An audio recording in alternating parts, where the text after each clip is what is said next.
What's going on, guys? I'm back. I'm sorry I haven't been able to post recently. I've been sick for like a good couple, 3 or 4 days ish, and then my phone broke, and I had to get a new phone, and it made it. I couldn't really upload because I use my phone to help me make thumbnails, to also upload sometimes, and so I couldn't.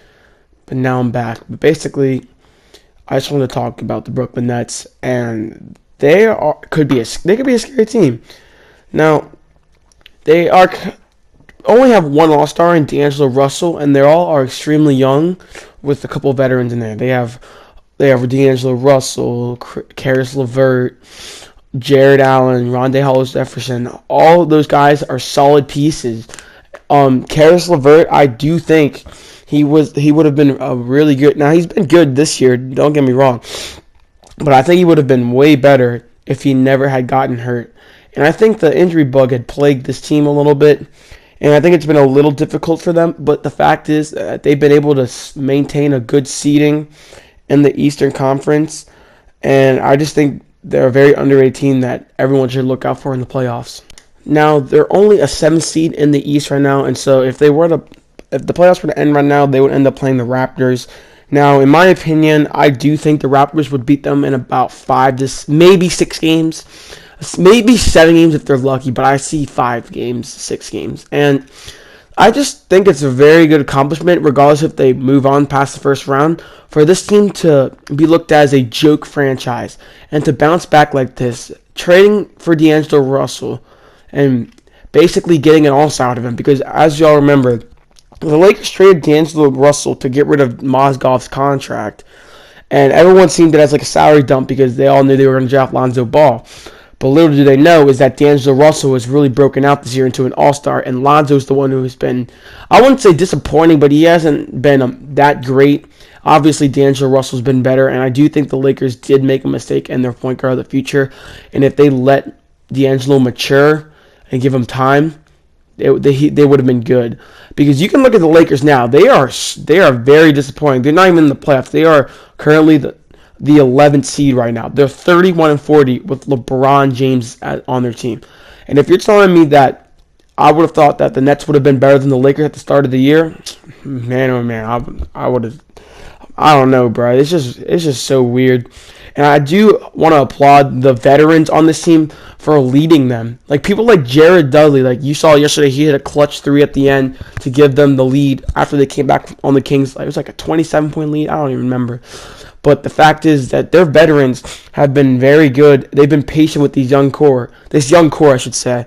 And they're 37-36 right now. There's only one game above 500. And it's getting really close. I do think they're going to end up clinching. They are about 3 to 4 games in front of the 9 seed. The 8 seed right now, it goes Nets at 7, Heat at 8, and the Magic at 9. As you know, the Nets are 37-36. The Heat are 34-36, and the Magic are 33-38. They're also only one game down from Detroit, so they could end up taking the 6th seed as well and play, if it were to happen, Philly in the first round. And same thing, I think if they played Philly, it'd be another 5 to 6 game series. I just don't think they have enough talent based on their young players not being ready. But you never know. They can surprise you because there's one thing that this team that'll give you. It's that they're going to play hard no matter what. And they're not going to back down. And that's something I also applauded the Sacramento Kings for, is that I don't think the Kings will end up making the playoffs, but the fact is that they were never willing to back down from a game, and they would always give you a dogfight. And you can see, when the Kings played the Warriors, all the games were close. And I think the Nets can just give these teams scares and give them some competition heading into the first round of the playoffs. D'Angelo Russell, as the leader of his team, is currently averaging 20.7 points per game, 6.9 assists, and 3.7 rebounds. We all know what he brings to the table. He's a very skilled offensive player. He's not the greatest on defense. I think this year he's at least giving some more effort on the defensive side of the ball, which is really good, a sign of maturity from D'Angelo Russell, because, I mean, we all know what happened his first 2 years in LA, that little thing going on with him and Swaggy P, but it's all good because I think he's revived his career. Not like he was playing horrible in the first place, but I think this is really good, and him having an all-star appearance is also very good. Now, somebody who's been extremely underrated this year, Spencer Dinwiddie, averaging 17.4 points, 4.8 assists, 2.5 rebounds. And what I like about him is he doesn't care what his role is on the team. Seems to be content with if he were to score like 8 points, oh, it's fine. But if he gave you those insane nights and dropped like 30 points, he did his job, you know? Like, he doesn't care about his role in the team, and that's why I think he's such a good complementary player to D'Angelo Russell, because you can have him come off the bench, you can have him start at times. I don't think him and Dinwiddie are the greatest fit. Now, they've been good this year, but, like, I just would rather have Dinwiddie come off the bench and be that sixth man, and he's been great this year for him. Jared Allen, another young player, gives you great defense on the interior. I think he's going to be a good player this year. He reminds me a lot of Rudy Gobert, except he's better at playing pick and roll, in my opinion, already. Maybe not overall better at defense than Rudy, but he just gives me a similar feeling when it comes to that. Rondé Hollis-Jefferson, he's only averaging 8.8 points, 5 rebounds, nothing insane, but he's always going to give you energy, and you need someone like that, someone who just come right off your bench, give you good defense, energy. He's sort of like that type of slasher player, something like that. And Karis LeVert, the last guy I want to talk about, 13.5 points, 3.8 assists, 4 rebounds. Now, we all know he suffered an injury during the year, held him out for a little bit. His numbers don't pop out at you, but I do remember at the start of the year he was doing his thing. And I really hope that next year, if he can pick it up and improve on those numbers. The best part about this team, though, is the fact that they have some cap room to sign another free agent. And in my opinion, I mean, if they're winning games and still can give you money, I think they're more of a threat than the New York Knicks to sign a player, if anything. And the Knicks, we all know, they're taking over Zion. They're stocking up draft picks, at least they're trying to. They have so much cap space to sign 2 max free agents this summer.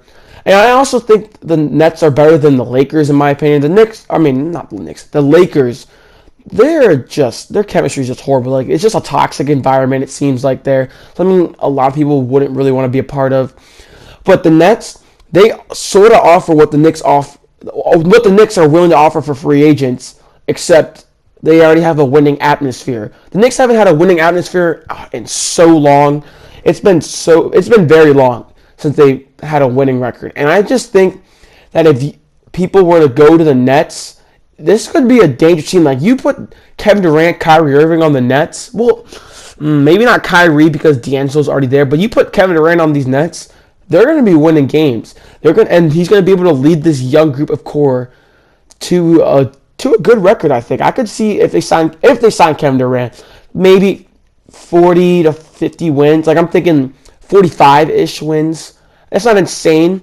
45 to 50 wins. It's not insane, but for the Eastern Conference, that's like a 4 seed, 5 seed maybe, something like that. It's nothing crazy. Yeah, like a 4-3 seed. It's nothing crazy, but I do think if you give the Nets a chance, they can be dangerous. So they're a team that you definitely don't want to, I guess, say you're a team. They're a sleeper team, is what I'm trying to say.